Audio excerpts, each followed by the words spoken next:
An investment idea that starts on Reddit ends up underneath me here in the streets of London.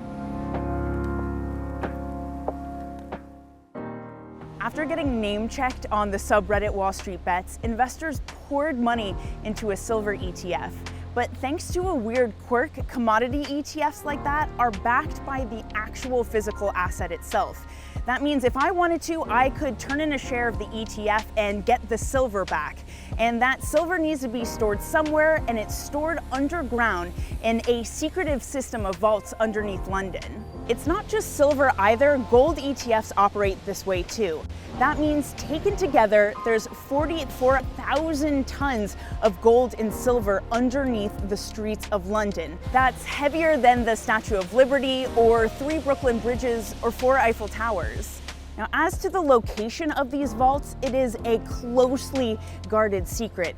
One of the few that we know about is underneath me here in a vault at the Bank of England, where they store about 400,000 bars of gold. There's also secret locations owned by HSBC and JP Morgan.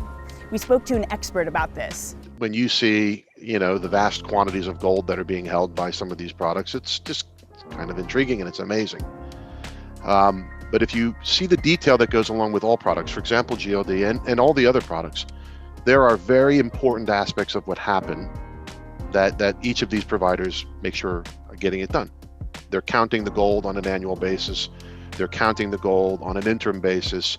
They're inspecting the gold, and they're making sure that the gold is of a particular standard and actually validating everything is accurate that's being reported out. Now, when it comes to those gold ETFs, the largest is owned by State Street, and filings show that gold is kept at the Bank of England and at HSBC's vault. But when we asked if we could go visit it, we were told categorically no.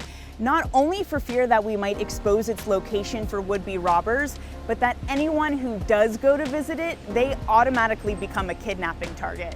So for the now many Redditors who own silver through ETFs, they might technically own it, but they'll probably never be able to visit it.